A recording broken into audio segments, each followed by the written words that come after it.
Hi guys, this is Klazart bringing another audio commentary, and this time I'm commentating on the OSL round of 32 Group D Game 1 between Frozean and Anytime, and I am sort of looking forward to this game. I'm looking forward to this group more than this game. I'm looking forward to Game 2 probably a lot more than I'm looking forward to Game 1, because that features July versus Mind. July obviously one of the best Zerg players around to have ever played StarCraft, and Mind one of the one of the players to actually win the MSL. So I'm looking forward more to that game, but I'm looking forward to this game as well because you've got Anytime playing, and I'm a huge fan of Anytime. He's a good Protoss player, and he's been fairly solid over the years.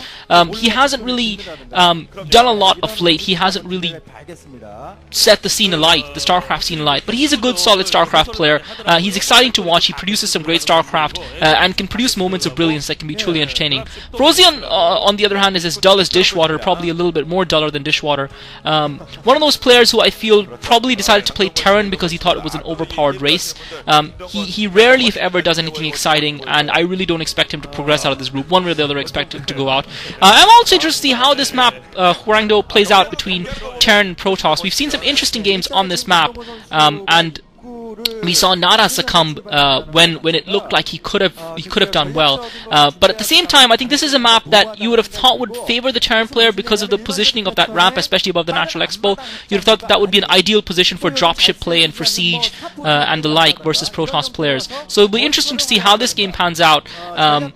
Certainly, it seems to be more balanced between Protoss and Terran than it is with when there's a Zerg involved. Clearly horrible anti-Zerg map, and I just don't know how a map like this got through testing into this stage of the league. So it'll be interesting to see what sort of gameplay we see from these guys here. The Ro32 does have only 2 spawn points, and and looks like Anytime has gone for a fast expand. So Anytime's gone straight away for the Nexus. That's an interesting strategy to say the least, and it's going to be interesting to see how he's going to cope with Frozean, because Frozean has actually put the racks and the extractor down first. So that's a very interesting group of people to see. We're seeing a middle-aged, well, middle-aged is probably putting a little bit kindly, white couple in the Korean crowd watching pro StarCraft, and it's interesting to see StarCraft fans of that age. Maybe they're just tourists visiting Korea and decided to go in for the spectacle, or maybe they're corporates associated with one of the companies, I don't know, but that's interesting to say the least. And we can see another a couple of a different age group involved in an animated discussion about the StarCraft. I'm sure the girl knows more about it than her boyfriend, and she's telling him what's going on. So anyway, so it'll be interesting to see these two contrasting choice of strategies. This isn't a map that you would expect a player to fast expand on, and that might be something that might favor Anytime a little bit. He hasn't scouted. Frozean, however, has got that SCV down, and he's going to see that fast nexus just as it comes up. Anytime's got that gateway up as well, so he's now looks like he's setting up a cybernetics core. That's exactly what he's doing. So it'll be interesting, and Frozean ushers away that probe. So Anytime is not going to have too many units out. He might have a Zealot. It'll be interesting what sort of strategy Frozean tries to do. Maybe he might try and build a bunker or something. Anytime sending out a handful of probes to his natural expo. So Anytime having gone for the fast expand, Frozean knows it, and that's one of the problems, especially as a Protoss player fast expanding on a map like this. You are going to get scouted sooner rather than later. It's not one of those maps where you're going to survive being scouted for a long period of time, and especially with the nature of this map where dropships can work over that natural expo, it might be possible for Frozean maybe to tech fast and get dropships going, get that starport control tower down, get a couple of siege tanks, and drop in behind his opponent and really lay the pressure onto that expo, and not allow Anytime to really reap the harvest of that expansion. Anytime, though, so far isn't, and Frozean, interesting enough, has gone for the command center, so Frozean now is expanding, so he's going to have to do some damage to his opponent's economy here, and I'm not sure how effective he's going to be in doing that. Anytime getting that second gateway up, he's got one Zealot out. Excuse me, he's chasing that SCV around. Frozean has produced a single vulture, and I'm surprised by Frozean's choice to put that command center down now. Almost giving up his tech lead. He's now putting on the machine shop, so maybe he will still try and do that, and I guess he doesn't want to be too far behind in his economy. I would have thought that he would have really had to commit himself to an all-or-nothing build. Anytime interesting in putting a pylon down there, obviously to spot and make sure he doesn't get caught off guard. So that lone vulture's in, but Anytime's already got a Dragoon out, and he's pumping those probes from 2 Nexuses. So he's got a Dragoon out. He's going to push that Vulture away. The Vulture survives, getting a couple of probe kills in the process. It'll be interesting to see whether or not Frozean decides to put that starport down and decides to get those early dropships for maneuverability.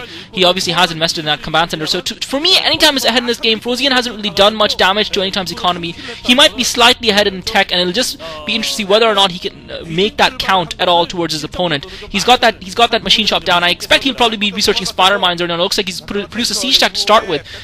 So I thought he would have. I thought he would have gone for Spider Mines, a couple more Vultures, try and box his opponent in, and maybe try and get an economic advantage that way. He just seems to be not really committing himself to any particular strategy. He's now getting that Academy up, interestingly enough, and that seems a little bit of a strange choice to me. I know he wants to get that Comsat up, but considering the fact that his opponent has fast expanded and so is not going to be that far up ahead in tech, I don't see why he needs to invest in that Academy so early on in the game.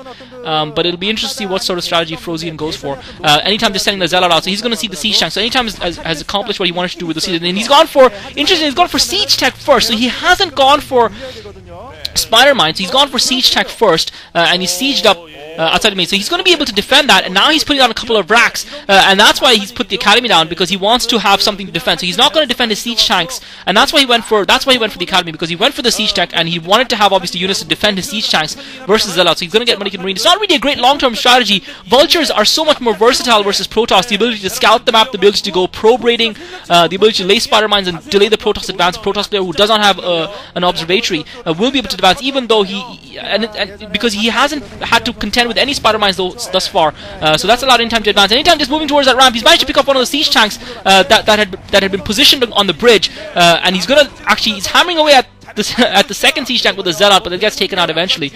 So that's why Frozean, having committed himself to the Siege Tanks, decided to get his economy up and running. But this is, I have to say, it is a little bit of a strange strategy, Medic and Marine with Siege Tanks versus, because especially once those Zealots are upgraded, I just don't think those Medic and Marine group can kill the Zealots fast enough. Even if you produce a lot of Firebats, can kill the Zealots fast enough, and especially with a couple of Reavers. He's got an observatory down. I'm sure he's not aware that his opponent is going for something as crazy as loads as 5 racks versus a Protoss player. Otherwise, Anytime would have been producing a Reaver, because if he gets a Reaver or even a couple of Storms, Frozean's going to have a really hard time against him. Meanwhile, Anytime has taken his third expansion at the middle right, just north of his base, and he's putting another 3 gateways down, so we can probably expect to see Citadel of Adon and Templar Archives going up relatively soon for Anytime, and I really think Anytime is just going to stomp over Frozean. I think this is going to be one of those no-contest StarCraft games where one player just doesn't put up a fight. I think Anytime has the economic advantage in the game. Frozean's got a decent dish ground for. He's got a couple of Siege Tanks, he's got a few Medic and Marines, but he's not going to be. He doesn't have enough to push out. He's got his Comsats obviously, but now we've got the Observer coming in to scan it. That Observer can make it into the base and actually see what Frozean is producing. And Anytime has seen that Medic and Marine group just up on top of the ramp inside Frozean's main, so he's seen that group with his Observer, so he's going to immediately know what's coming, and he's pushing his Dragoons out. He's realized that his opponent hasn't got any Vultures, hasn't got Spider Mines, and he realizes that allows him to push out, therefore delaying or slowing any push that his opponent can commit. And I have to say, this is very uninspiring by Frozean. He's now pushing out with his group of Medic and Marine Siege Tanks. He's got a decent sized army, but it really is an all or nothing commitment here. Anytime, unfortunately for him, doesn't have a lot of Zealots, doesn't have any high tech. He really needed Reavers or Storms, and maybe that's why Frozean went for the Medic and Marine combined with Tank push, realizing that he could probably get a better sized force. So Anytime trying to hold the top of the ramp, firing away at those Medic and Marines, and the Marines are actually doing a semi-decent job just buying time for the Siege Tanks to get in position, but Anytime defending well, and he's going to be forced to push back, but he's being allowed to buy himself